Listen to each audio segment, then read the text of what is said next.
My name is Tina Nguyen. I am the author of the MAGA Diaries, My Surreal Adventures Inside the Right Wing and How I Got Out. Currently, I am a national correspondent and founding partner at Puck. Before that, I was at Politico, Vanity Fair, and the Daily Caller with Tucker Carlson. A lot of interesting things in between all of those stations of my life. And that's why I wrote a book about it. Welcome to the Vietnamese. I'm your host, Kenneth Nguyen. Being part of a culture of nearly 100 million Vietnamese people in the world today comes with a lot of pain, proud history, and privilege. Join me as I highlight and explore the Vietnamese experience from all over. Tina, thank you so much for coming on the podcast. And first of all, congratulations on putting this out. It's an in-depth account of your experience in this MAGA world. And to me, this takes a lot of courage because to write about this would be scary to me. And I was wondering, when I was reading the book, did you ever worry about your safety sort of post after the book coming out? I did. Obviously, it's a really big concern for me, but I've been living in this state of constant paranoia about right-wing creepy people for 14 years at this point. And I think did you ever watch Succession? I started the first episode. I just couldn't get through it. There's a section in which someone dies and one of the characters has been waiting for this death for a very long time. And he's like, well, yeah, I feel like I've pre-grieved.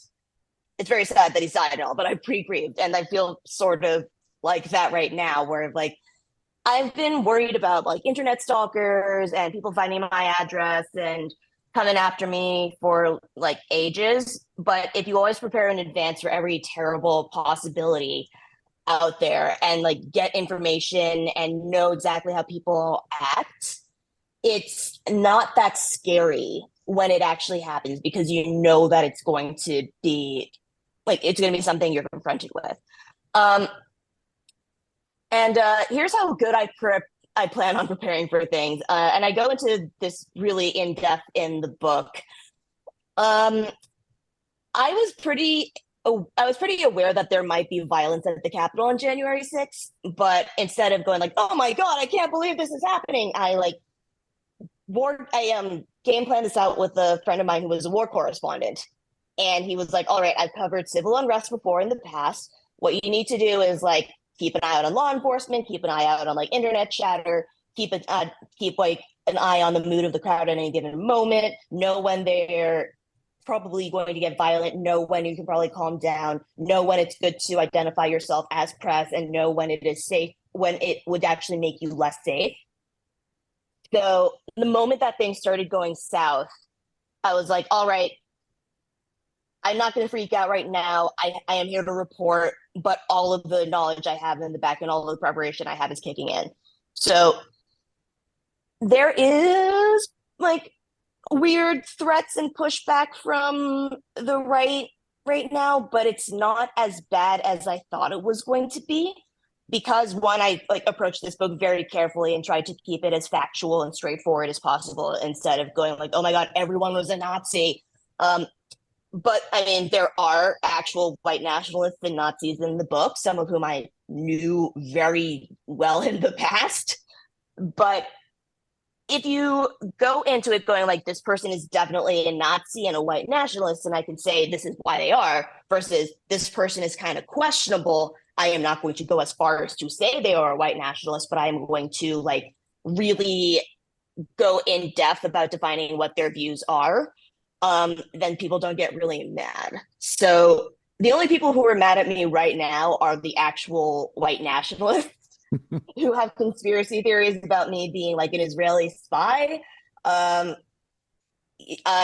you know what? I'm on a Vietnamese podcast right now. So yes, it's me, a shill for the Jews on the Vietnamese podcast.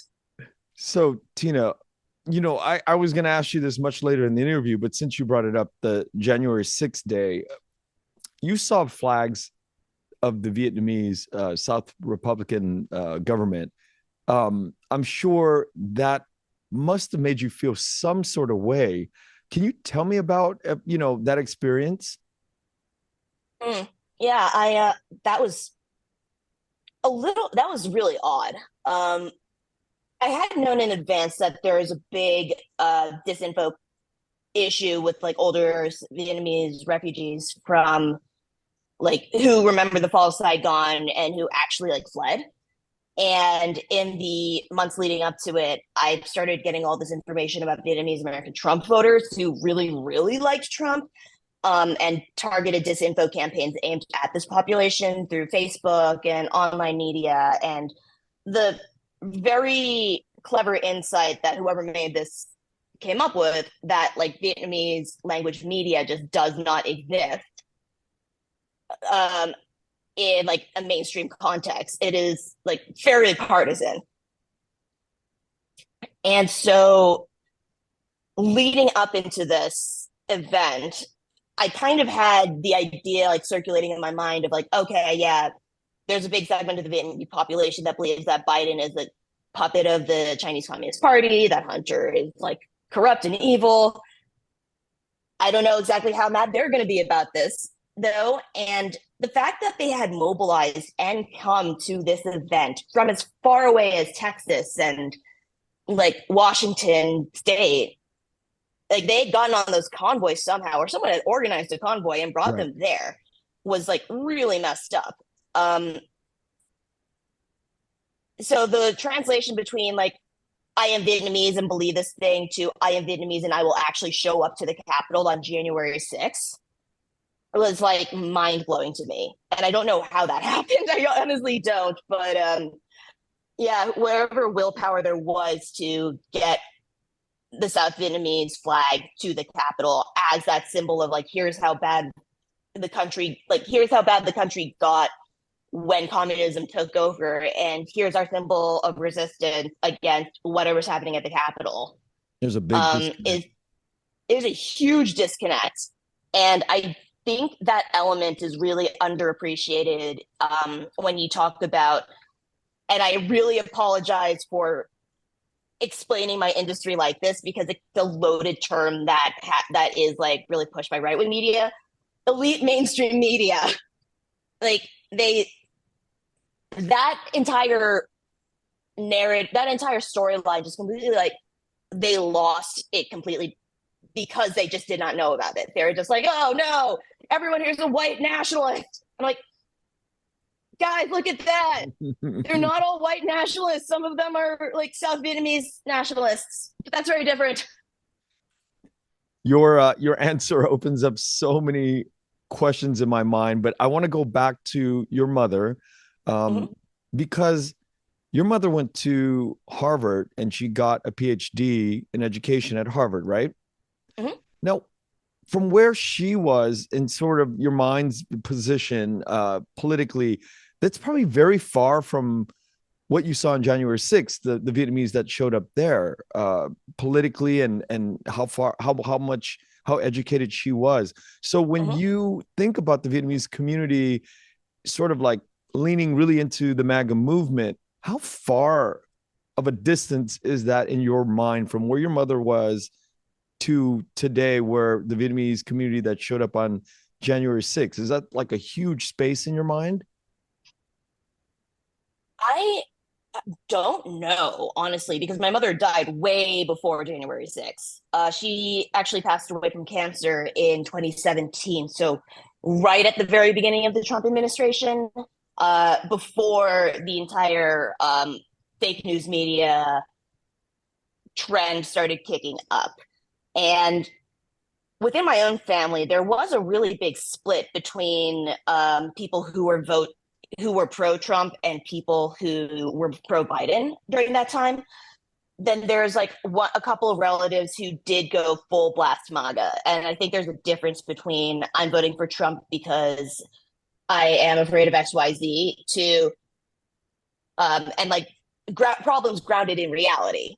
Like my taxes are higher, and I don't like how the Democrats want to approach COVID, versus the Democrats are shutting the border down because there's a plot to put microchips in the vaccines, and Mark Zuckerberg is a tool of the Chinese Communist government. And oh my God, like the vaccine's making us infertile. And also January 6th, we have to go to the Capitol to like stop America from tyranny. Uh, I don't think my mom would have gotten that far down the rabbit hole, though she would have probably been like very sus of Biden links to China. Um, but she would not have been on the Capitol at January 6th, I think. And I don't think a lot of my relatives, save for maybe one or two, would have. But I do know so many Vietnamese people my age who will tell me that they know at least maybe one person in their extended family who's probably in Washington on January 6th. Right. You know, Tina, the majority of my friends and my contacts that are Vietnamese, sort of like at my age, I'm a little bit, probably a little older than you, but the folks that are like my age and younger, predominantly my circles have been progressive Vietnamese, younger liberals that, you know, out here in California, and I'm fascinated to understand what led you down the journey into the world of, you know, conservative politics and covering it. Entering conservatism was sort of a casual wander into that world for me. And in the book, I really detail it, but I think the truncated, better for podcast version is it was 2009. I had a really big libertarian moment because Ron Paul's politics started coming into fashion. And when you're 19 and your understanding of the world is kind of limited, and this guy comes along going like, hey, what if everything could be determined with rational self-interest and all of the people in power are like actually trying to screw you, both on the Republican and Democrat side. Here's like a way out. I was like, huh, that's interesting. I'm kind of gonna like follow along with this for a bit. The difference though between having that libertarian phase, which I think so many kids do, and me understanding and entering the world of conservative politics is I ended up going to a school that is a notorious breeding ground for people who become professional right-wingers. So Claremont McKenna, the school as it currently stands, is not like that. At least the student body isn't, but it has this long history of conservative academia and a link to this group called the Claremont Institute. And it's more of a casual do this thing and like come over to this event and hey, there's this cool internship you can apply to that like if you're like a liberty minded student who wants a career in journalism, you should apply for this internship and you'll get a paid journalism job for the summer. Isn't that great? It's 2009. And I'm like, oh, actually, yes, I do love liberty and I do want a career in journalism and I don't have money to do it for free. So yeah, a paid internship sounds awesome. Then you get this position, but the stipulation with the internship is now you have to attend a seminar for 4 days with a whole bunch of the other kids. And it's called Journalism in the Free Society. And you're like, I will remember this forever. They literally sent you like a packet of reading materials and a big packing list of like things to bring with you. Like, it's going to get chilly at night. Maybe you should bring a camera because you're going to make so many memories with your new friends. By the way, why does the media cover the Affordable Care Act so weirdly? Why are they in the tank for it? Shouldn't someone from the other side like point out how bad it is? So, yeah.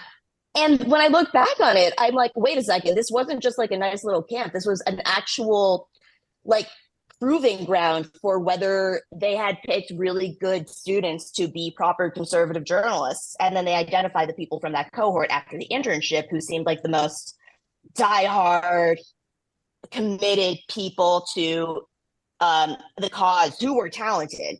And at that point, they started inviting me to things like training camps for giving television interviews. There was a guy who was my official program mentor who was literally looking over my resume and telling me where to apply and being like, all right, here's how you enter this conversation with this person who's about to interview you. And I'm just there going like, la, la, la, this is great. I can't believe I have a mentor. Now I'm going to get somewhere in my life. But then all of the stations he started landing me in were sketchier and sketchier and sketchier. And at a certain point, I found myself with working for this guy who was literally asking me to write stories about Democrats, and being like, these Democrats have like done these like horrible, unethical things. And I look into it and I'm like, but so has the Republican in the same state. Why are you only focused on the Democrat? Yeah.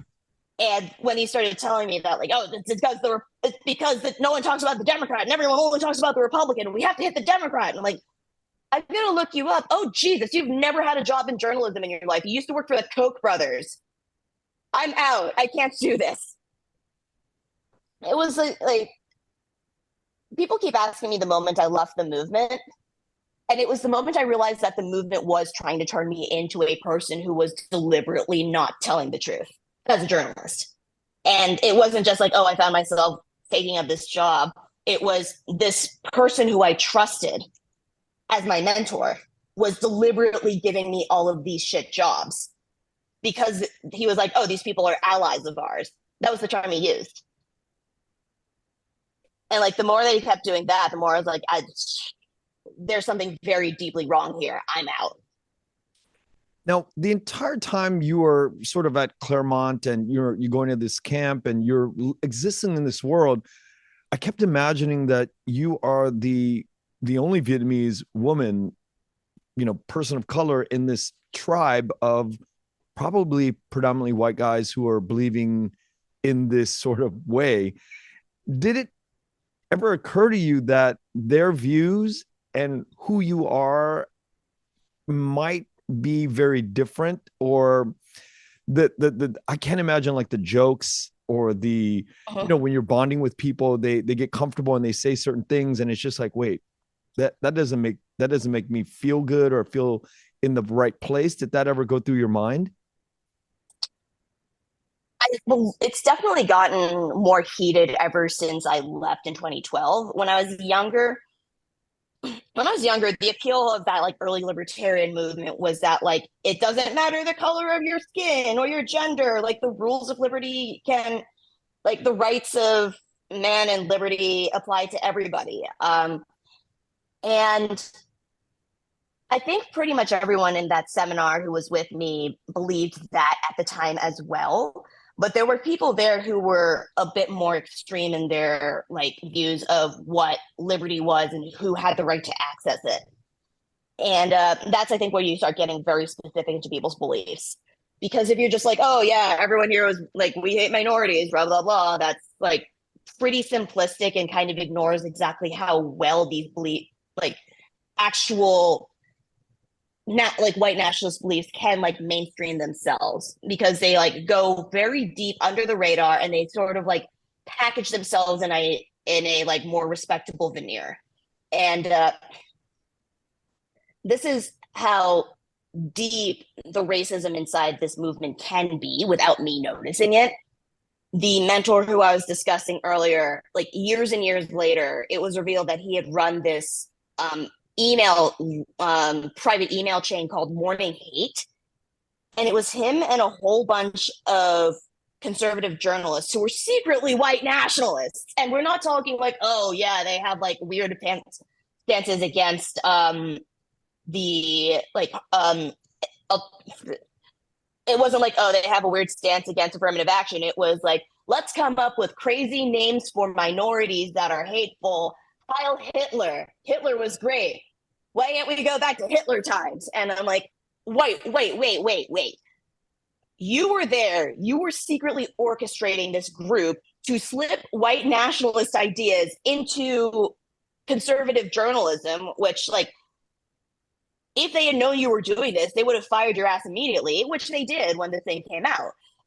But they were like, all right, we need to use the commons of the internet, which is like ungovernable and no one can tell us no, and needs to be filled up with content so people can click it and get their eyeballs on it. And so the people who run the companies can get ad revenue. But this is a great opportunity for us to like push everything out that we want in like a very understated manner. And when I learned that my mentor had been in the center of this, I was like, oh my God, you had believed, like you had thought like this for the entire time you and I knew each other, and you just never let that on in front of me because you couldn't, because that would have like given up the entire game, and I would have like sniffed you out immediately.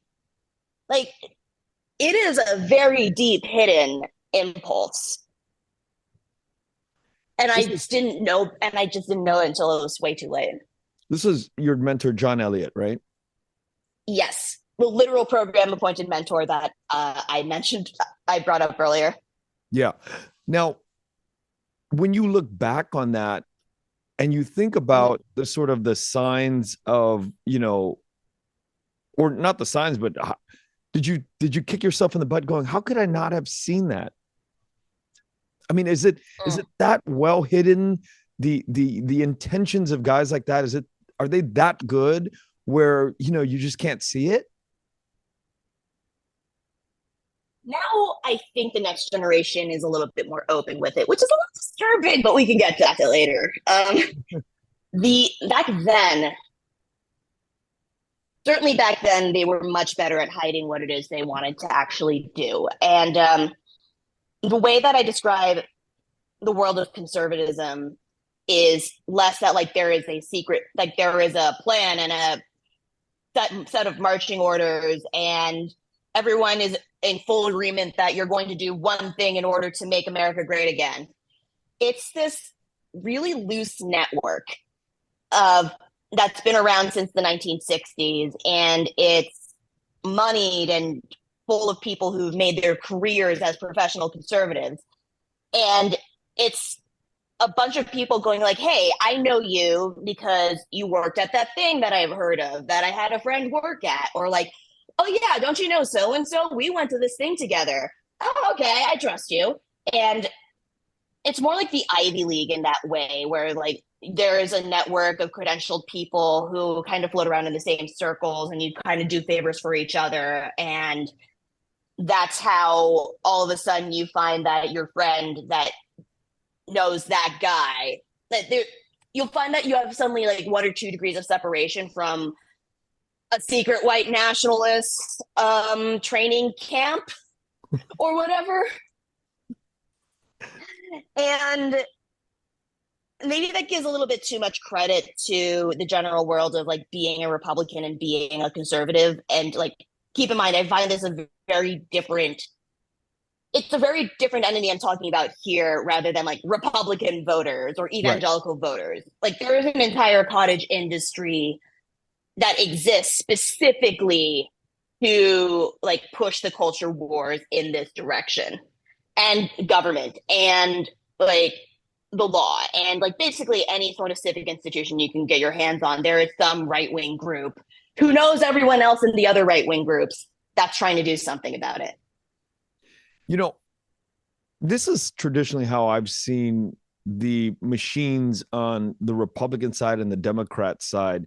I feel like the Republicans, just from my, I wouldn't claim to know much about politics, but when I look at it, it just seems like the Republicans are just so much. It's such a well-oiled machine, and that they're sort of like they're growing their young people to think about organizing and taking a particular path very early. And the Democrats are kind of loosey goosey. It doesn't seem to be as organized, but when it comes out, it just seems that that the American politics are always voting balance from decade to decade. It's never like Republican all the way, but yet it's such a well-oiled machine. How is the political balance of power constantly happening after all these hundreds of years, where there's the Republicans will take office for a bit, and then the Democrats will take? It's like fairly balanced, but the Republican machine is much more organized, as you documented in your book. Yeah, it's because Congress has ceded most of its powers to the executive branch, who can now do whatever, whenever, depending on which president is in office. I know this is really technical, but the ability for the president to do whatever he wants because of executive action and the executive power and privilege has just like grown so much over the past century. And like Trump has abused this power, Obama has abused this power, Clinton has abused this power, and like Congress is Congress can like control the power of the purse and like who can and like how much money can or cannot be spent. But ultimately, when it comes to like here's the direction the country is going, the mood is either like which president is making this so. So that's like and that's the national mood of it as well. Like, is the president in power a Democrat or a Republican? And if so, how has my life fared under the past like X years with this president in power?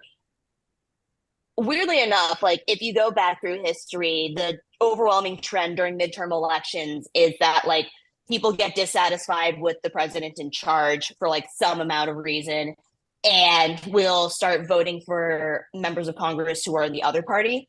So those guys suddenly get a majority.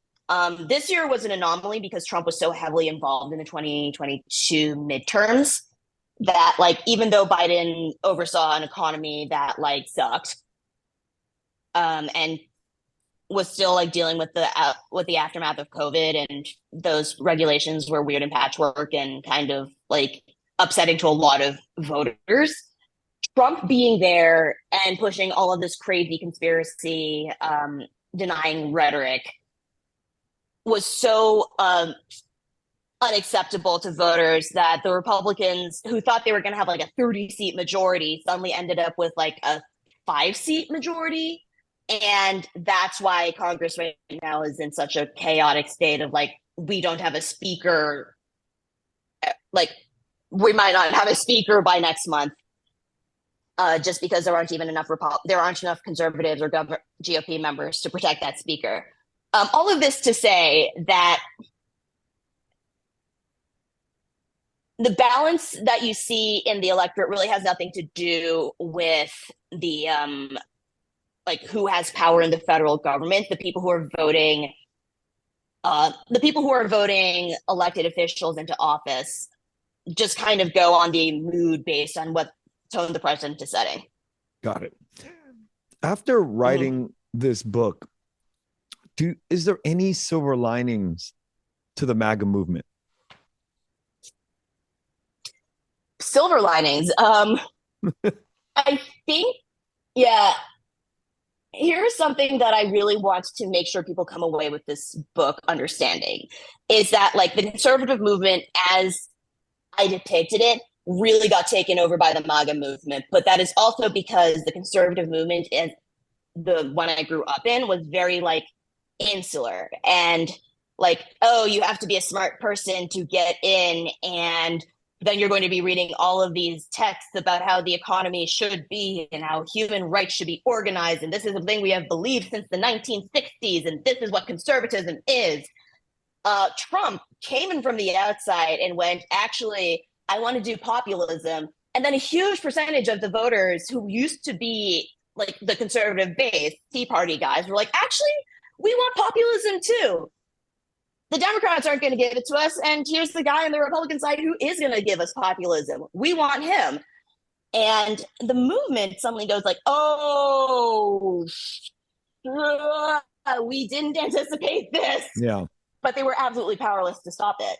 And so now that the barbarians are inside the gate, that's like, as I put it, the movement, this very powerful network, is suddenly like, oh gosh, what do we do in order to maintain power? Like, and do we go along with this? Do we try fighting it?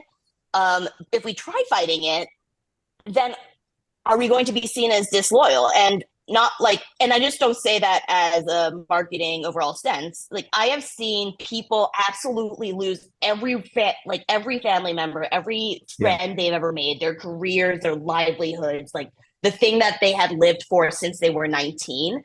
The moment they said Trump's bad, we oppose this guy wholeheartedly, like it is like the world falls out from underneath them. And that's a terrifying proposition for anyone who doesn't have the ability to survive that. What does the future of our democracy look like to you? Oh, that's always a That's always a tough question to answer. I think it can be very strong, but the question ultimately is like the going back to my last question, the point I think I wanted to come across with is that like populism and resentment against government and the control of the federal government particularly needs to be addressed, because otherwise the option is, all right, if we don't feel like our needs are being met, what do we do about the government? How do we push back again? Like, what is the degree to which you feel safe rebelling? And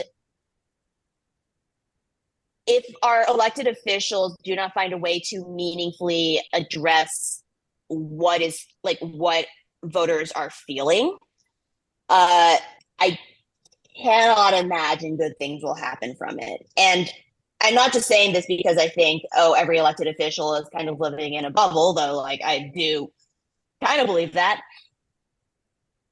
It's that the information environment to which politicians and elected officials can communicate with voters is getting so messed up. Yeah. Like there are no longer just one or two publication shows that you go on in order to make a point. It's like millions and millions of little podcasts and internet streaming services and sites and it's way more cable news channels. Tucker Carlson has probably more influence than ever because he's no longer on Fox, whereas like in the past you would have thought differently. So it's like hard to reach every voter, and that's like a gargantuan task in any administration or for any person. But those are the stakes, and I think that's where I'm just going to lay them out and leave them. What does it mean to be Vietnamese to you nowadays?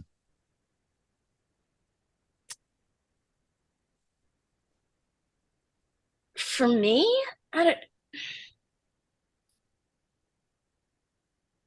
as a Vietnamese person in America? Yeah. I don't know. It's a hard question for me to answer because look, my mom died and like I have a giant Vietnamese American family and I have like a pretty decent Vietnamese American community in Virginia. I'm not really a big member of it. But just like my own tangible connection to being Vietnamese has been like severed. And the fact that I only get to really feel Vietnamese whenever I'm with my aunts or with my cousins, which only happens like twice a year now, is like a very tragic thing. So whenever I do feel Vietnamese, it is like this wonderful sense of like family and survival and like being able to thrive under conditions that should have like crushed other people. And whenever I'm not around them, I'm just sort of like, oh, I guess I'm a journalist off in the world. So yeah, I really miss that. Yeah. Have you been to Vietnam? Once when I was younger. Yeah.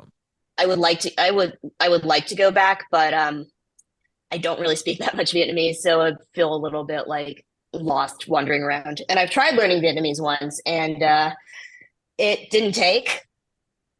Yeah.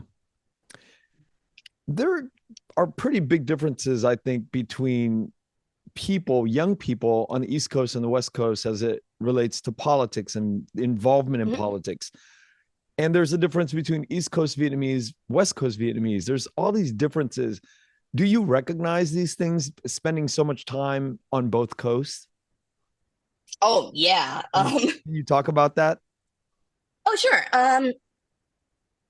Yeah, there's just like a very, very small Vietnamese American community on the East Coast. And like you can find them, but it's not as like blazingly obvious as it is when you go to like Houston or San Diego, where a lot of my family lives. And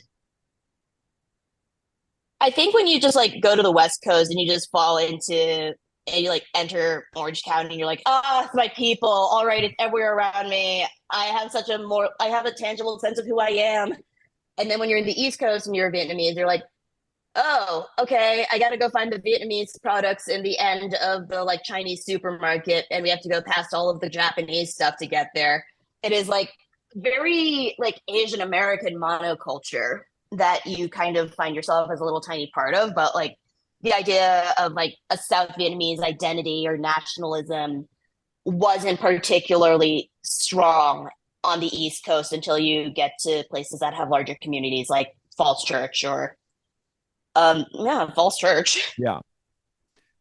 I want to end this episode with talking about how important it is for, I think for me, Vietnamese people to read your book, because there exists so much crossover with young and old and male and female in the Vietnamese world, uh, both in on the East Coast, West Coast, but so we can get a better understanding of what nuanced conversation is like. I identify more liberal, more progressive, but reading this book gave me an insight to think that in the world of conservative politics, it's not as black and white as we on the other side often think. And so I was delighted to read the book and to learn so much more about the history of sort of how this all became, the MAGA movement all came to light. But can you talk a little bit about that?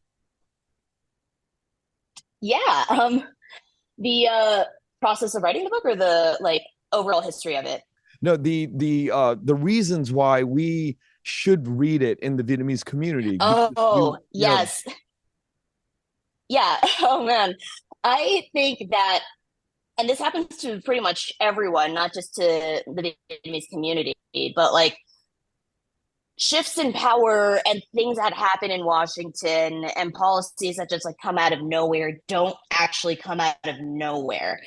And things that seem really scary happening on a high governmental level have like a lot of history behind them, a lot of people who are trying to make this thing a reality. Um, and I think pulling back the curtain on like how this stuff happens is much better than being caught completely by surprise by like a giant shift, like a tectonic shift that seems to come out of nowhere. Like that's always how I've managed to stay sane during covering the Trump administration, because I'm like, whenever something wild and crazy happens, I've always been like, oh, that's what that thing that they did like 10 years ago led up to, rather than like, oh my God, I didn't see any of this coming. Oh, wow, everything's falling out from underneath my feet. And I just wanted to give people that sense of like, okay, no, everything actually does make more sense if you understand it at this level. My favorite part of the book, and this is something I actually urge people to find, is I have a series of extensive endnotes that explains every single random organization that I bring up in the book, or every like bizarre um, theory or thinker or like institution that plays a role in my journey. The thing is, if I threw them in, I tried doing it as like something in the middle of the text and to explain like, okay, yeah, here's like whatever. And then my editor's note back to me was, this is derailing the narrative of the book. Please take this out. And I'm like, wait, no, you need to understand this. So I pulled a David Foster Wallace and put them all in endnotes. And if you want to figure out like what Leo Strauss is, just flip to the back of it and you'll be like, wait, oh my God, I can't believe this one random German dude has a chokehold on most of conservative politics. I've never heard of him. And here's what he believes. That's interesting. Oh, okay. So that textual knowledge, I think, will help a lot of people. And all of this is swinging, the polarization swinging so wildly. Do you think the United States will ever sort of return back to some semblance of normalcy after this MAGA period? It could. It really depends on the information environment. Like what is happening right now, and I'm covering this for Puck right now.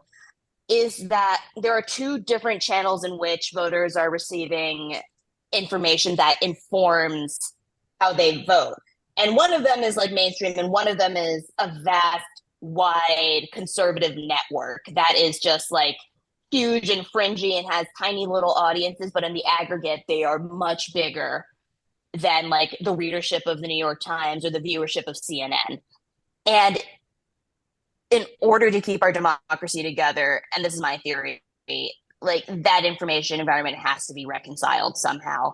I don't know what that looks like because this is only a theory that I've been working on for a year. I really wish I had an answer. One day I would like to have an answer, but normalcy can really only come about when people agree on something. So yeah, that's my profound insight. Thank you, Tina. Thank you so much for coming on today. I thoroughly enjoyed it. Wish we had more time, but I encourage everybody to pick up a copy of the book. It's a fascinating read. Oh my God. Well, thank you so much for having me. I really enjoy talking about it's good to be Vietnamese in public. That's a very cool thing to say and to think. I just have never thought about that, but in your position and in your shoes and being exposed to the other, to the white men and that world of where you come from, I'm sure it's a good feeling to recognize yourself as a Vietnamese American. Yeah, it really does. This conversation made me like very happy. So thank you for that. Thank you, Tina. Thank you for listening to The Vietnamese with Kenneth Nguyen. Special thanks to Brittany Tran, to Jane Nguyen, Catherine Nguyen, Tina Pham, Sydney Jamie, and Christo Trin. Please find us on Instagram, Facebook, and TikTok at The Vietnamese Podcast.